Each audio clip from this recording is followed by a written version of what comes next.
अस्सलामुअलैकुम स्टूडेंट्स, कैसे हैं आप सब। मैं उम्मीद करती हूँ आप सब खैरियत से होंगे। अच्छा, मैं हूँ फ़ातिमा मलिक और आप देख रहे हैं लर्न कॉमर्स विद फ़ातिमा। मैं आज आपको स्टैटिस्टिक्स फॉर मैनेजमेंट के एक्सरसाइज नंबर 2.4 का क्वेश्चन नंबर 2 और 21 करवाऊँगी। तो आपने अच्छे से देखना है, इसको समझना है। और पहले आपने क्या करना है कि इस क्वेश्चन का आपने ले लेना है एक स्क्रीनशॉट, ठीक है, क्योंकि इसके क्वेश्चंस लॉन्ग होते हैं। मैं आपको डायरेक्ट इसका आंसर से स्टार्ट करवाऊंगी, ठीक है। यहाँ से आप क्वेश्चन देख लो, मैं आपके लिए क्वेश्चन पढ़ रही हूँ। Here are the ages of 30 people who bought video recorders at Symphony music shop last week. यानी ये वो 30 लोग हैं, 30 अदद लोग हैं जिन्होंने बाय किया यानी ख़रीदा वीडियो रिकॉर्डर्स को at Symphony music shop last week, Symphony music shop से लास्ट वीक में। और उन 30 लोगों का डाटा जो है वो आपके पास ये गिवन है। अब उन्होंने उसके पार्ट्स में आपसे जो है वो पूछा है, पार्ट्स में आपने उसको आंसर करना है। फर्स्ट पार्ट क्या है, from looking at the data just as they are what conclusions can you come to quickly about symphonies market, ठीक है। नेक्स्ट क्या है, construct a 6 category closed classification, does having this enable you to conclude anything more about symphonies market, ठीक है। तो ये दो parts आपने इसके करने हैं। अब मैं आपको सोल्यूशन जो है वो यहाँ पे डायरेक्ट बताऊंगी इनका, ठीक है। मैं उम्मीद करती हूँ आपने स्क्रीनशॉट जो है वो ले लिए होंगे। तो स्क्रीनशॉट आपने ले लिए होंगे ना अगर, तो आपको इजी आपके लिए रहेगा, ठीक है। अच्छा, अब मैं इसका सॉल्यूशन स्टार्ट करने लगी। सॉल्यूशन में आपने लिख लेना है डायरेक्ट, सॉल्यूशन में लिख रही हूँ, ठीक है। सॉल्यूशन मैंने लिख लिया। Question number 2/21। एक्सरसाइज कौन सी थी, एक्सरसाइज मैंने आपको बता दिया था। एक्सरसाइज स्टैटिस्टिक्स फॉर मैनेजमेंट की एक्सरसाइज 2.4 का ये क्वेश्चन नंबर है 2/21। और ये क्लास जो है एमकॉम के जो है ये स्टैटिस्टिक्स फॉर मैनेजमेंट का मैं आपको स्टैट्स करवा रही हूँ, लेकिन ये किसी भी क्लास में ये हेल्पफुल हो सकता है क्योंकि स्टैटिस्टिक्स के तो वही फार्मूलाज यूज़ होते हैं, चाहे आप इंटर लेवल पे पढ़ रहे हों, चाहे आप बैचलर्स लेवल का पढ़ रहे हों, ठीक है। तो वो स्टूडेंट्स भी इससे ज़रूर इन लेक्चर्स से मेरे पढ़ सकते हैं, ठीक है। तो अच्छा, अब सॉल्यूशन स्टार्ट करते हैं। सॉल्यूशन में सबसे पहले क्या था, पहला पार्ट क्या था उन्होंने लिखा हुआ था, पहला फर्स्ट ए पार्ट देख लेते हैं। From looking at the data just as they are what conclusions can you come to quickly about symphonies market. फिर उन्होंने कहा है, ये तो आप बाद में बताएंगे ना, पहले आप क्या करेंगे, construct a 5 category closed classification, यानी आप 5 कैटेगरी की क्लोज्ड क्लासिफिकेशन बनाएंगे, यानी फ्रीक्वेंसी डिस्ट्रीब्यूशन बनाएंगे। Does having this enable you to concluded anything more about symphonies market. फिर आप इन क्वेश्चंस का आंसर इजीली कर सकेंगे। अभी आपने क्या करना है कि पहले 5 कैटेगरी की क्लोज्ड क्लासिफिकेशन जो है वो बनानी है। तो वो आप किस तरह से बनाओगे वो मैं आपको बताती जाती हूँ साथ साथ, ठीक है। आपने पहले क्या करना है, यहाँ पे लिखना है क्लासेस, क्लासेस लिख लोगे, क्लासेस का एक कॉलम बना लोगे, ऐसे ऐसे आपने क्लासेस का कॉलम बना लिया। उसके बाद आप बनाओगे कॉलम टैली का, टैली TALLY टैली, ठीक है। टैली का आपने एक कॉलम बना लिया, ठीक है। अब थर्ड कॉलम आप बनाओगे फ्रीक्वेंसी का, क्योंकि ये आप प्रीवियस एक्सरसाइजेज जिन बच्चों ने जिन स्टूडेंट्स ने मेरे जो है ये फर्स्ट लेक्चर की वीडियो जो देख रहे होंगे उनके लिए प्रीवियस वीडियोस जो हैं, मैंने जो शॉर्ट वीडियोस भी बनाई हैं इस पे और लॉन्ग वीडियोस भी बनाई हैं, तो वो आपके लिए बहुत हेल्पफुल होंगी, ठीक है। उससे आप इजीली जो है वो लर्न कर सकते हो फ्रीक्वेंसी डिस्ट्रीब्यूशन के बारे में कि आपने किस तरह से बनानी है। तो अच्छा, अब आप देख लो कि ये हमने बनाया क्लासेस का कॉलम, ये हमने बनाया टैली का, और ये हमने बनाया फ्रीक्वेंसी का। फ्रीक्वेंसी स्टैंड्स करती है एफ से। F stands for frequency, means के इसको आप शॉर्ट फॉर्म में भी लिख सकते हो और फुल फ्रीक्वेंसी भी लिख सकते हो। लेकिन स्टैटिस्टिक्स में क्योंकि आपके क्वेश्चंस इतने लॉन्ग आएंगे कि आप जो है ना जस्ट एफ भी लिख लो तो आप इसमें कोई इशू नहीं होगा। क्लासेस और टैली जो है वो आपको फुल लिखना होगा, ठीक है। अच्छा, अब आपके पास डाटा फॉर एग्जांपल ये गिवन है, जो आपके पास सबसे पहला नंबर जो है ना वो 26 है, और सबसे एंड वाला नंबर जो है वो 22 गिवन है। अब आपने क्या करना है कि सबसे पहले ना इस क्वेश्चन में आपने रेंज फाइंड आउट कर लेनी है। रेंज का क्या मतलब होता है कि मैंने आपको प्रीवियस एक्सरसाइजेज अगर आप देखोगे तो आपको इससे हेल्प मिलेगी।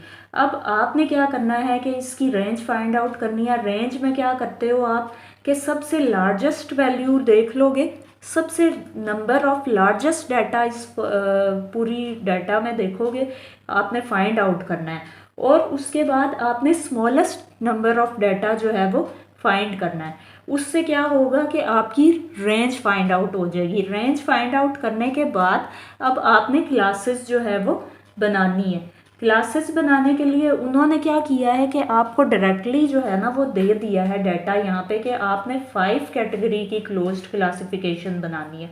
तो अब इट्स अप टू यू कि अगर आप नहीं बनाना चाहते तो आप ना भी बनाओ, तो इसमें कोई इशू नहीं है।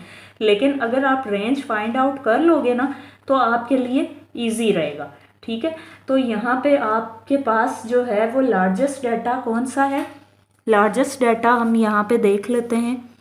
जैसे ये क्वेश्चन नंबर मैंने आपको बताया था, ये है ना आपका क्वेश्चन 2 और 21, तो इसमें अगर हम लार्जेस्ट डाटा देखें तो कौन सा है,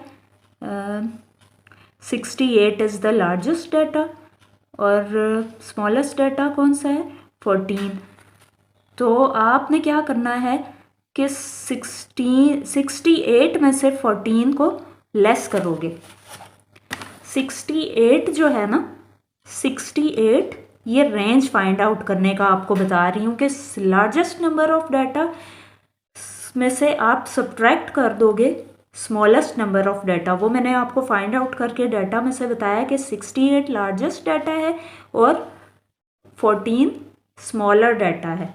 तो ये 14 आपने फाइंड आउट कर लिया कि ये स्मॉलर डाटा है, तो आप इसको फाइंड करोगे तो आपके पास क्या आ जाएगी, ये रेंज का क्या फाइंड आउट हुआ है आंसर आपके पास 54।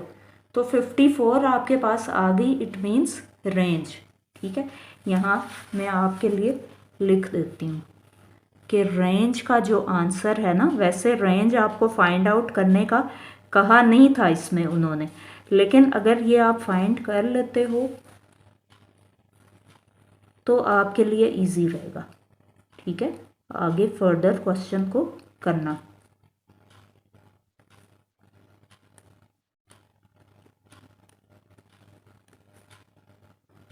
ये भी नंबर का भी मैं शॉर्ट लिख रही हूँ ताकि आप लोगों के लिए इजी रहे। नंबर जो है आपको आइडिया होगा कि NUMBER नंबर के स्पेलिंग्स होते हैं, लेकिन अगर हम शॉर्ट फॉर्म में लिखना चाहें तो NO लिख के और उसके बाद डॉट लगा दें तो इसका मतलब होता है नंबर, ठीक है। अच्छा, अब रेंज किसके इक्वल है, largest number of data minus smallest number of data के। अब यहाँ पे आपने क्या लिखा, लार्जेस्ट के बिल्कुल नीचे आपने क्या लिखोगे, डाउन में जो लार्जेस्ट नंबर ऑफ डाटा था, जो मैंने फाइंड आउट करके आपको बताया था कि क्या है 68। अब आपने स्मॉलेस्ट नंबर ऑफ डाटा लिखना है, वो क्या था 14। तो इसका आंसर आपके पास क्या आ गया, ये आप देख सकते हो, मैंने कैलकुलेट किया है आपके लिए 54, ठीक है, ये 54 आ गया। अब आप क्या करोगे कि अब आपने ना क्लासेस बनानी है, टैलीज बनानी है और फ्रीक्वेंसी डिस्ट्रीब्यूशन उसकी आपने लिखते जाना है। अब आप क्या करोगे, उन्होंने कहा है कि आपने क्लोज्ड कैटेगरी 5 की 5 क्लोज्ड कैटेगरी के साथ आपने फ्रीक्वेंसी डिस्ट्रीब्यूशन जो है वो फाइंड आउट करनी है। तो अब हम 5 की कैटेगरी के साथ कैसे करेंगे? अब हमें पता लग गया कि smallest number of data in this data is 14 and largest number of data in this question is 68। अब हम इजीली जो है वो इस पे वर्किंग कर सकेंगे। इसलिए मैंने आपको कहा था कि आप जो है वो, अगर आपको नीड नहीं भी है, आपसे नहीं भी पूछी हुई ना, तो आप रेंज ज़रूर फाइंड करो, इससे आपके लिए आसानी होगी क्वेश्चन फर्दर करने में। अब आपको स्मॉलेस्ट नंबर ऑफ डाटा पता लग गया 14 है। अब आपने क्या करना है कि 5 की जब क्लोज्ड कैटेगरी के साथ क्लासेस बनानी है ना, तो 5 के साथ आप कैसे करोगे? 14 में और 5 ऐड करो। फॉर एग्जांपल 14 में 5 और ऐड करो तो क्या आता है, यहाँ पे लिखते जाओ, नेक्स्ट नंबर में उसको लिखते जाओ। अब 19 में 5 और ऐड कर लो तो क्या आएगा यहाँ पे 24। 25 में 5 और ऐड कर लो तो यहाँ पे क्या आएगा 29। 29 में 5 और ऐड कर लो 34। ठीक है, 34 में 5 और ऐड कर लो 39। ठीक है, 39 में 5 और ऐड कर लो तो 44। 44 में 5 और ऐड कर लो 49। 49 में 5 और ऐड करो तो 54। अब ये देखें कि मैंने जो आपको रेंज फाइंड करने का बताया ना, उससे आपको क्या फ़ायदा हासिल होता है। यहाँ पे आप देख सकते हो कि रेंज फाइंड आउट करने का आपको ये होगा कि देखो 14 जो है is the smallest number of data in the question, और 54 इज़, वैसे तो 68 है लेकिन रेंज में आपकी 54 आ रही है। तो अब आपने क्या करना है कि 54 से ऑनवर्ड्स आप लेके यहाँ पे आपको जाना पड़ेगा। देखो यहाँ पे लिख दोगे आप, 5 और ऐड करोगे 59 आ जाएगा। अब यहाँ से फर्दर हम क्वेश्चन को इस साइड पे लेके जा रहे हैं। ठीक है, ये भी आपका क्लासेस का ही कॉलम है, सही है। यहाँ पे 59 में आप 5 और ऐड करोगे तो क्या आ जाएगा 64। ठीक है, 64 तक हमने लिखा है। अब 64 तक क्यों लिखा है स्टूडेंट्स? अब आपके माइंड में ये क्वेश्चन आ रहा होगा कि यहाँ पे तो मैंने आपसे कहा कि रेंज इसकी आ गई है 54, तो अब मैं आपको ये क्यों कह रही हूँ कि यहाँ पे आप जो है वो 64 तक आप क्यों लेके गए हो क्लासेस को?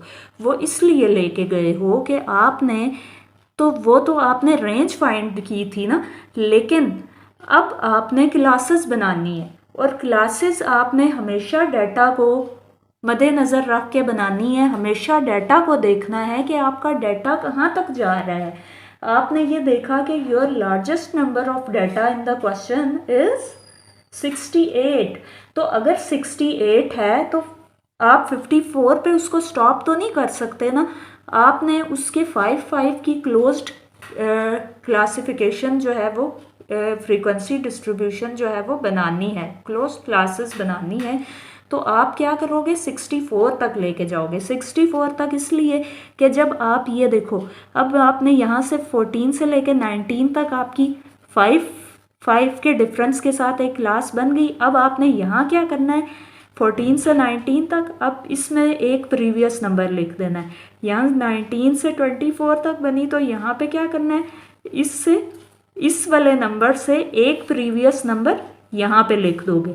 यहाँ से यहाँ तक जो डिफरेंस है 24 से 29, कुछ स्टूडेंट्स ये जो लिखा हुआ है ना क्वेश्चन में कि 5 क्लोज्ड कैटेगरी की आप फ्रीक्वेंसी डिस्ट्रीब्यूशन बनाएं, कुछ स्टूडेंट्स जो है वो क्या ब्लंडर मिस्टेक कर देते हैं कि उसका वो मतलब ये लेते हैं कि वो क्लासेस आपने इन सीक्वेंस में आपने जो रो वाइज आपने जो है ना वो उसका डिफरेंस जो है वो 5 कैटेगरी में रख देते हैं, 5 की जो डिफरेंस है उसके साथ रख देते हैं, जबकि आपकी क्लासेस में डिफरेंस यहाँ से काउंट होता है column wise, not row wise.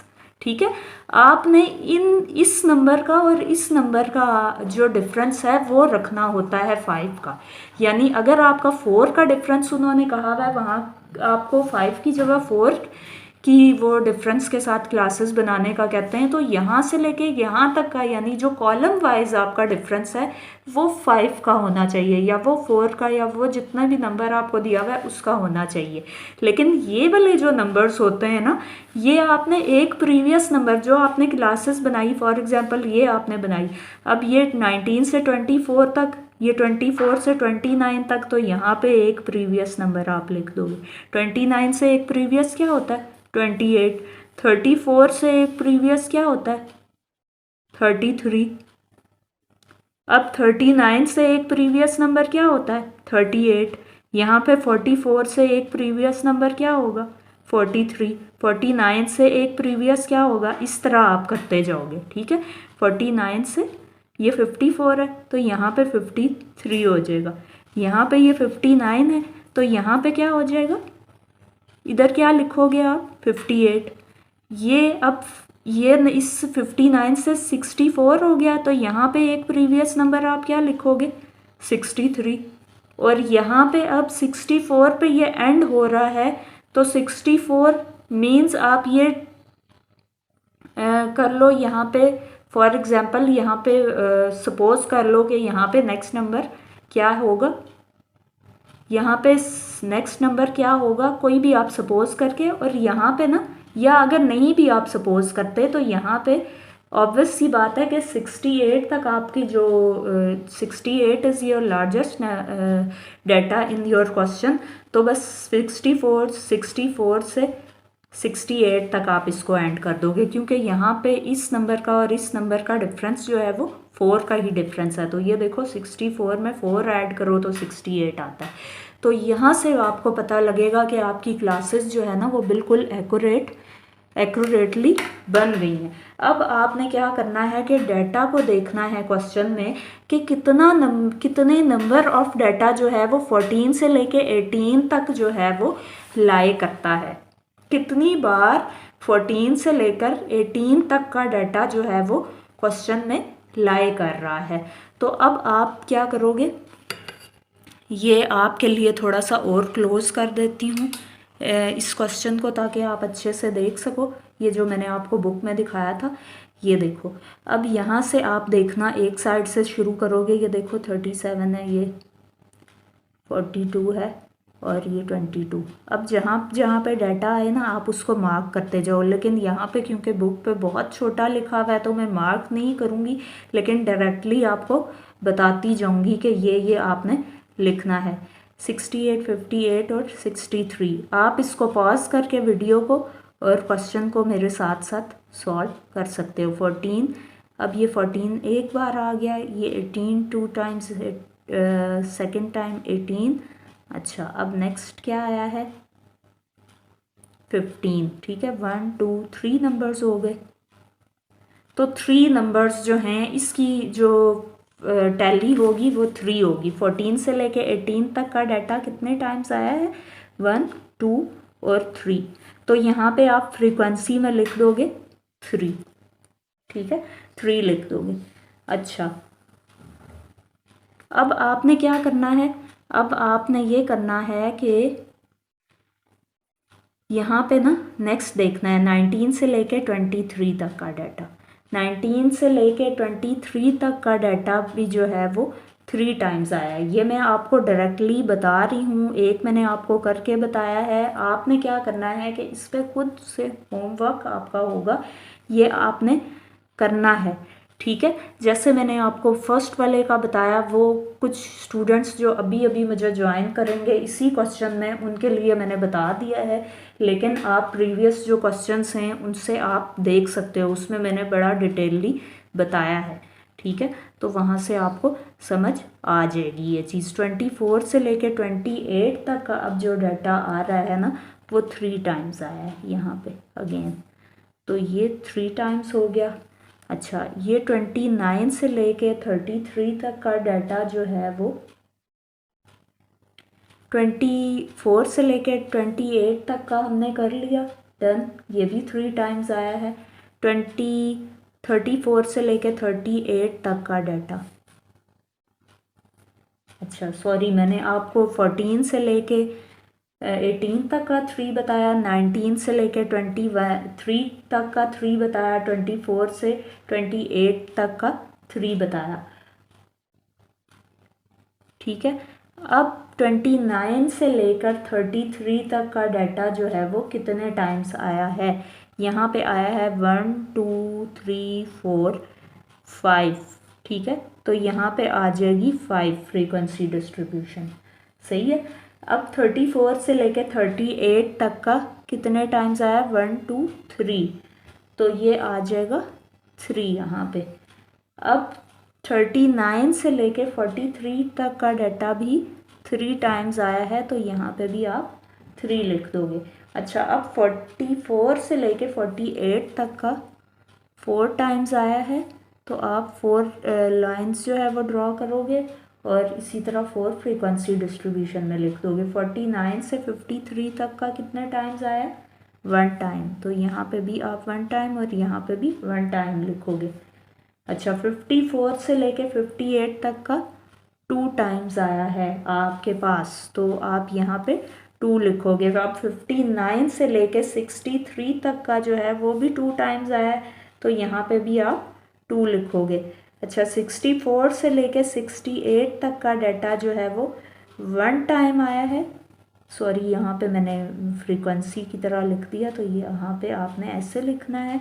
और नेक्स्ट जो कॉलम है ये आपका फ्रीक्वेंसी का, ये वाला जो हमने बनाया था ये कंटिन्यू हो रहा है। जैसे ये क्लासेस का है, ये क्लासेस का हो गया आपका, ये टैली का हो गया और ये फ्रीक्वेंसी का। ठीक है, तो यहाँ पे ये 1 1 है, ये टैली है और ये क्लासेस हैं आपकी। ठीक है, ये अब डन हो गया। अब आपने इसकी जो फ्रीक्वेंसी डिस्ट्रीब्यूशन थी वो तो डन कर ली। ठीक है, अब आपने क्या करना है, इसका ये पार्ट जो बी है ना, ये आपका डन हो गया। अच्छा, अब आपने पार्ट ए का आंसर देना है। उसमें उन्होंने क्या पूछा हुआ है, from looking at the data just as they are what conclusion can you come to quickly about symphonies market। तो आपने क्या लिखना है, most of the people who bought video recorders at Symphony's music shop are below 40 years of age. ठीक है, यानी आपने ये लिखना है कि आपने ये कंक्लूजन जो है वो ड्रॉ किया, ये कंक्लूजन आपने ड्रॉ किया कि मोस्ट ऑफ द पीपल जिन्होंने बाय किए who bought video recorders at Symphony's music shop are below 40 years of age. ठीक है, तो जो ए पार्ट है, ये तो बी पार्ट था ना, ये सॉरी बी पार्ट था इस क्वेश्चन का, ये जो मैंने आपको बताया है ये बी पार्ट था और अब ए पार्ट है।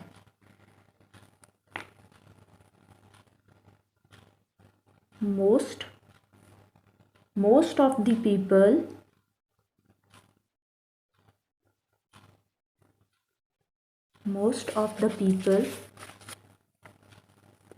who bought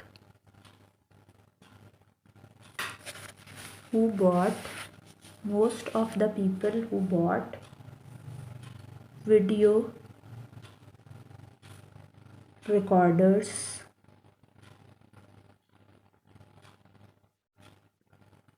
recorders at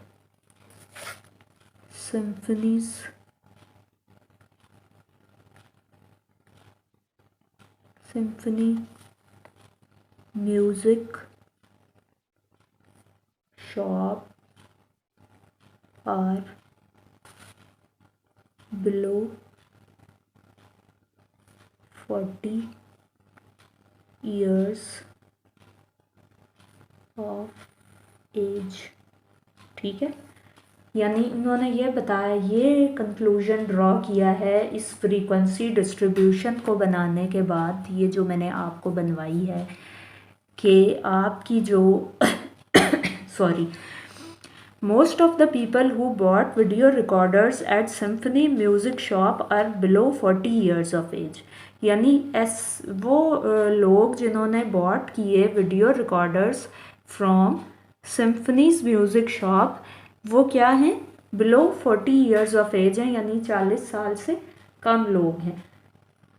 तो ये आप उनको कैसे पता लगा, ये हम लोगों को कैसे पता लगा, ये हमें इस फ्रीक्वेंसी डिस्ट्रीब्यूशन से आइडिया हुआ, क्योंकि इस फ्रीक्वेंसी डिस्ट्रीब्यूशन का जो डाटा है वो बिलो है, वो 30 तक आ रही है इसकी फ्रीक्वेंसी डिस्ट्रीब्यूशन।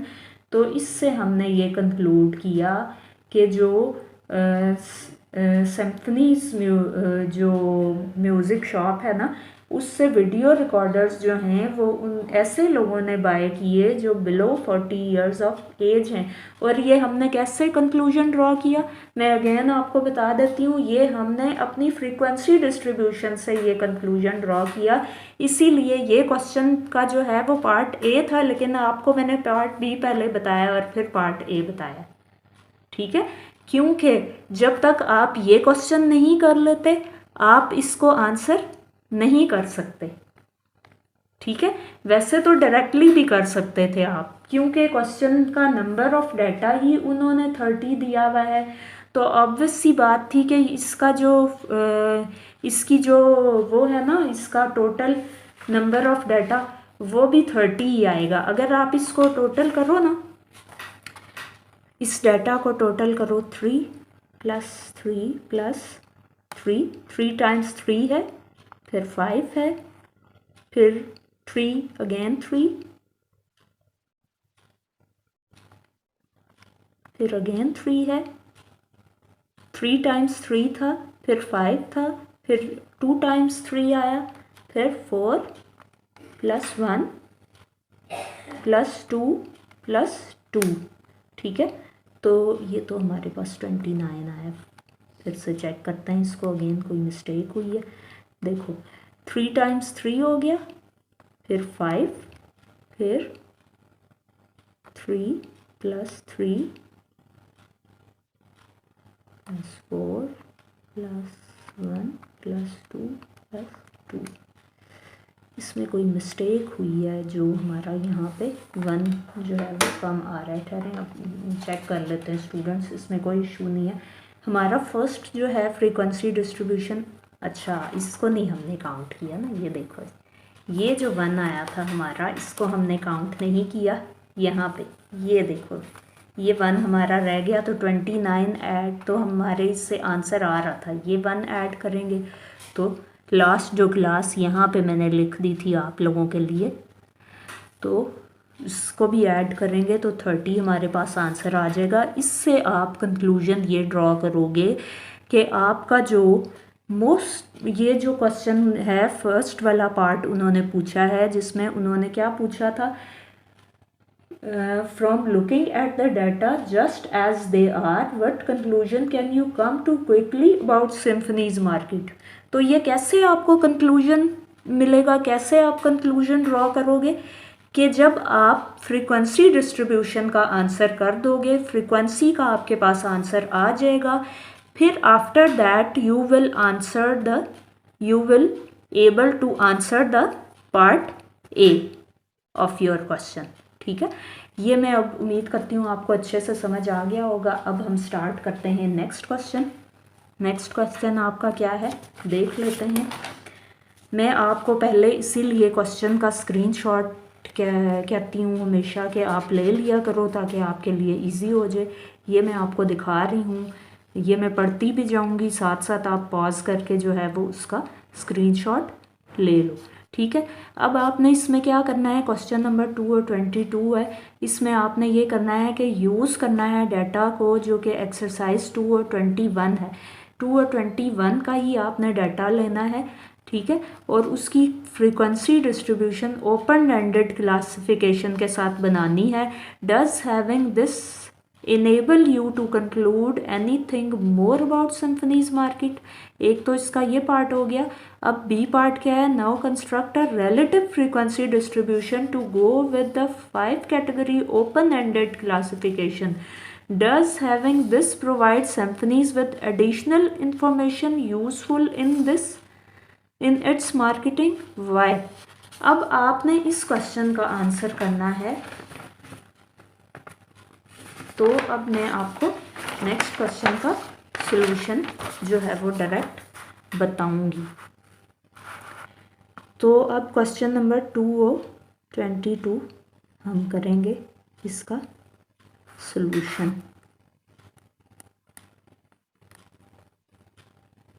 ठीक है, इसका सॉल्यूशन करेंगे। एक्सरसाइज 2.4 है, मैंने आपको पहले ही बताई दी है। ठीक है, तो मैं उम्मीद करती हूँ आपको अच्छे से समझ आ रहा होगा। अगर आपको कोई क्वेश्चन में कोई क्वेरी आती है तो आपने ज़रूर मुझसे कमेंट बॉक्स में पूछना है। ठीक है, अच्छा, अब ये जो है इसमें भी आपने क्या करना है कि पहले फ्रीक्वेंसी डिस्ट्रीब्यूशन जो है वो बना लेनी है। ठीक है, अब फ्रीक्वेंसी डिस्ट्रीब्यूशन बिल्कुल एज इट इज़ वही जो आपने प्रीवियस क्वेश्चन में बनाई थी ना, क्योंकि ये हम क्वेश्चन नंबर 2 और 21 का डाटा जो है वो इसमें कॉपी करके और उसी क्वेश्चन को फर्दर जो है वो डिटेल में करेंगे। उसमें सिर्फ क्या डिफरेंस होगा, क्लासेस वही आपकी होंगी, टैली आपकी बिल्कुल वही होगी, फ्रीक्वेंसी भी बिल्कुल आपकी वही होगी, सिर्फ आपने इसमें बनानी है रिलेटिव फ्रीक्वेंसी। ठीक है, तो रिलेटिव फ्रीक्वेंसी बनाने के लिए आपने क्या करना है मैं आपको बता देती हूँ, लेकिन आपने बाकी रिमेनिंग क्वेश्चन को यहाँ से कॉपी कर लेना है स्टूडेंट्स। ठीक है, अच्छा, अब मैं आपकी आसानी के लिए कि क्वेश्चन ज़्यादा लॉन्ग ना हो जाए, मैं ये कर रही हूँ कि सिर्फ रिलेटिव फ्रीक्वेंसी बताऊँगी। आपने प्रीवियस क्वेश्चन जो मैंने आपको बताया है उसको कॉपी पेस्ट कर लेना है, लेकिन कोशिश ये करो कि ये क्योंकि रिपीटेड क्वेश्चन होगा तो आप खुद से करोगे तो आपका जो है वो एक जिसको कहते हैं ना आपकी प्रैक्टिस हो जाएगी क्वेश्चन की और आप खुद करने के काबिल हो सकोगे। पेपर में क्वेश्चन आप इजीली खुद अटैम्प्ट कर सकोगे। ठीक है, तो कोशिश करो कि आप खुद करो। अच्छा, चलो अब हम स्टार्ट करते हैं क्वेश्चन नंबर 2 और 22। अब इसमें आपको मैं रिलेटिव फ्रीक्वेंसी बनाना बता रही हूँ, तो रिलेटिव फ्रीक्वेंसी से भी रिलेटेड मैंने बहुत सारे आपको क्वेश्चंस बताए हुए हैं, शॉर्ट वीडियोस में भी लॉन्ग में भी मैंने आपको बताया हुआ है। तो आप क्या करोगे कि आप इसको ना सही तरह से देखोगे, समझोगे। अगर तो आपको कोई क्वेरी आती है तो आप मेरे से पूछ सकते हो। यहाँ पे मैं बना रही हूँ फ्रीक्वेंसी का कॉलम, ये देखो आप लोगों के लिए ये फ्रीक्वेंसी का कॉलम बन गया। अब इसके बाद बनेगा रिलेटिव फ्रीक्वेंसी का कॉलम, रिलेटिव फ्रीक्वेंसी का ये कॉलम बन गया। ठीक है, अब आपने क्या करना है कि पहले जो है वो फ्रीक्वेंसी को कॉपी कर लेना है। प्रीवियस जो आपने क्वेश्चन किया था उसकी फ्रीक्वेंसीज जो है वो हम कॉपी कर लेते हैं। 3 टाइम्स था 3, ये आप देख सकते हो 3 टाइम्स 3 था, फिर उसके बाद 5 आया, फिर 2 टाइम्स 3, फिर 5, फिर 2 टाइम्स 3, ऐसे ही था ना। यहाँ पे आप देख सकते हो, ये देखो 3 टाइम्स 3 है, फिर 5 है, फिर 2 टाइम्स 3 है, फिर 4 1 2 2, 4 1 है और फिर 2 2 है, 4 1 2 2 और 1। 3 टाइम्स 3 आ गया, फिर 5, फिर 3, अगेन 3, 4 1 2 2 फिर 1। तो ये देखो इसका आंसर क्या आ गया, फाइनल 30 हो गया ना।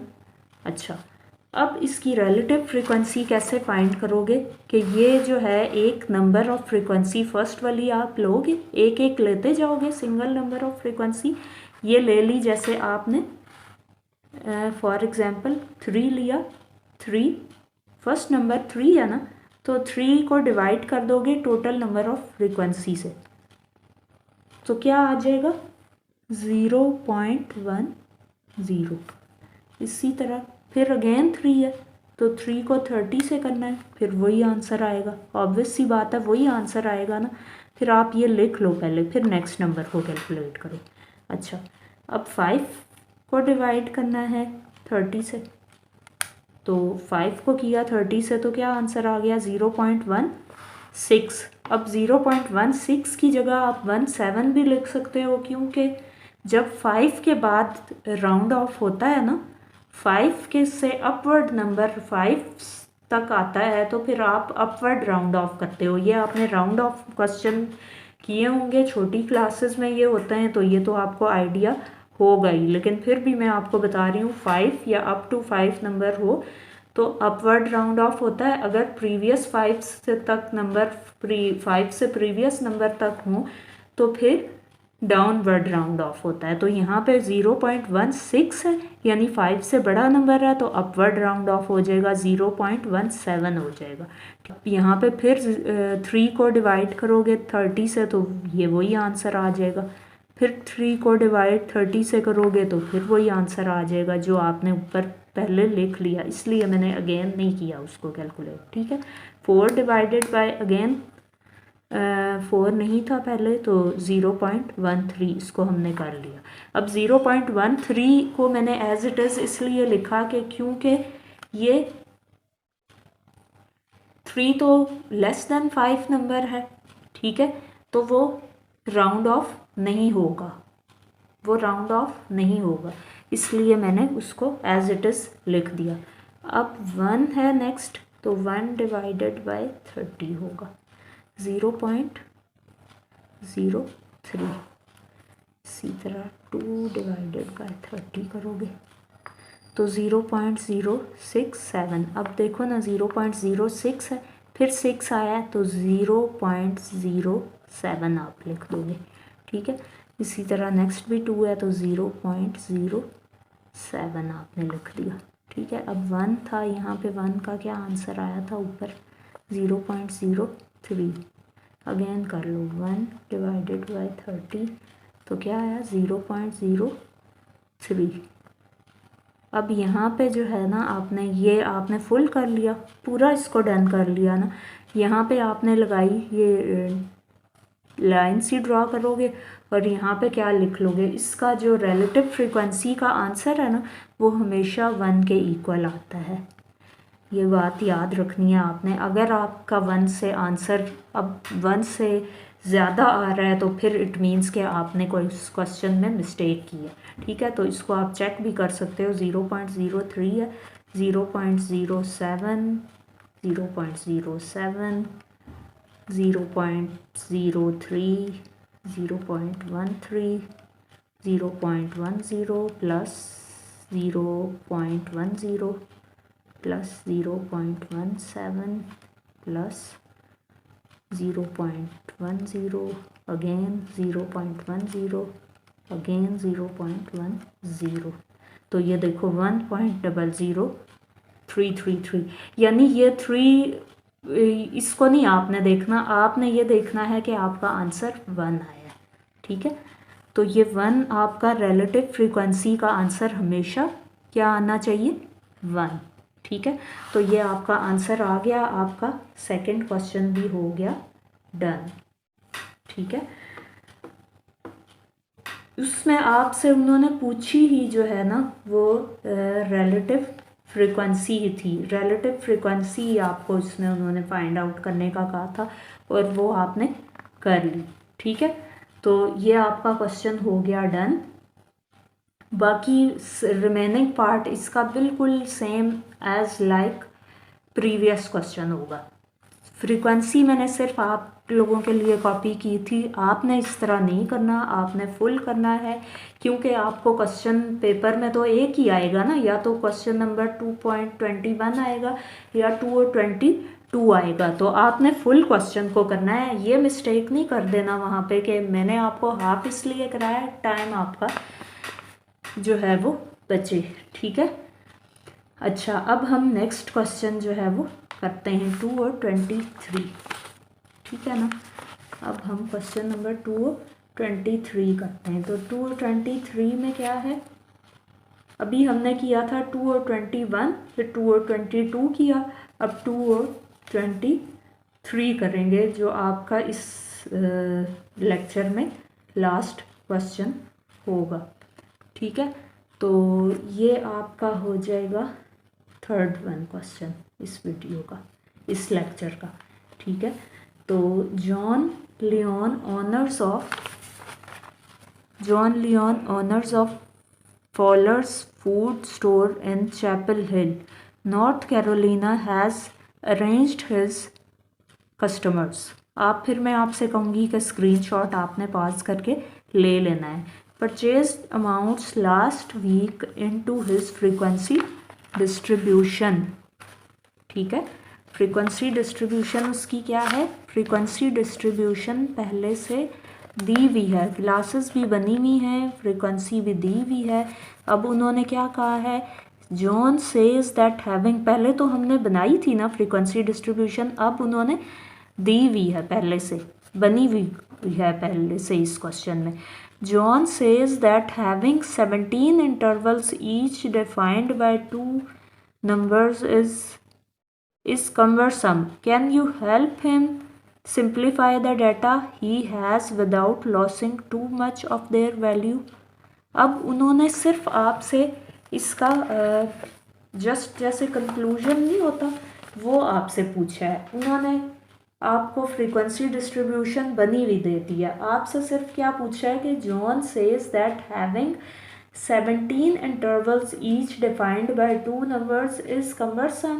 Can you help him simplify the data he has without losing too much of their value? तो आपने इसका क्या आंसर करना है?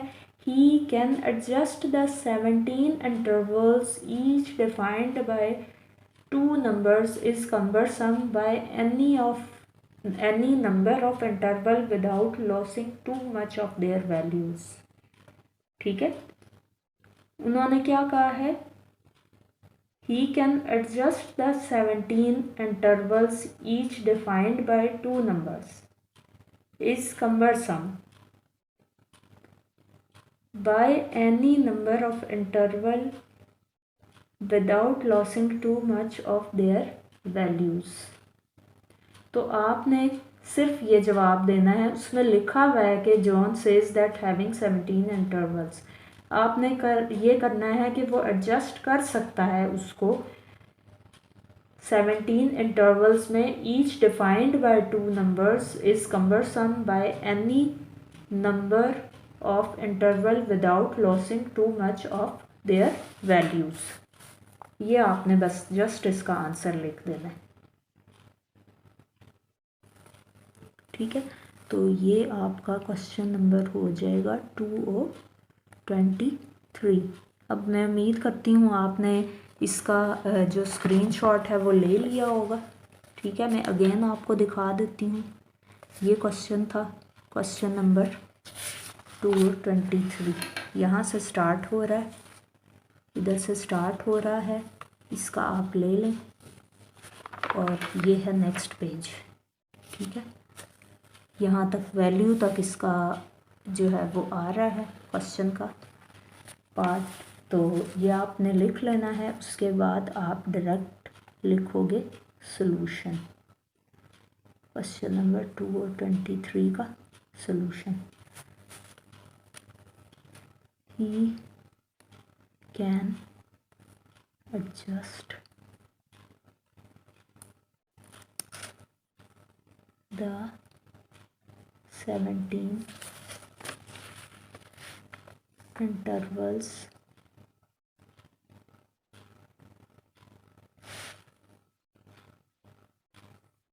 each defined by 2 numbers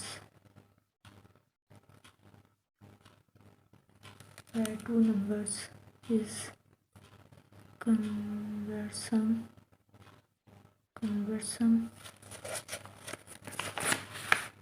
by any number by any number of interval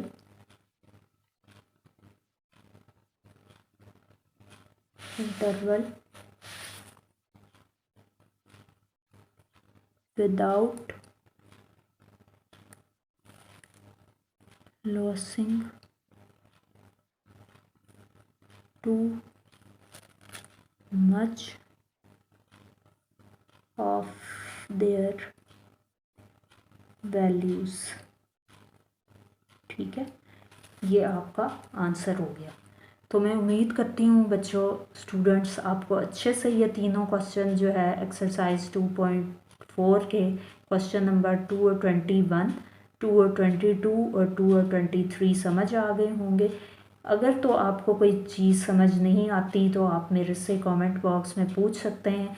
और अपना बहुत सारा ख्याल रखिएगा। मैं मिलूँगी आपके साथ नेक्स्ट लेक्चर वीडियो में, नेक्स्ट जो आपके रिमेनिंग 2 क्वेश्चंस हैं इस एक्सरसाइज के, उनके साथ। तो अपना बहुत सारा ख्याल रखिएगा। अल्लाह हाफ़िज़।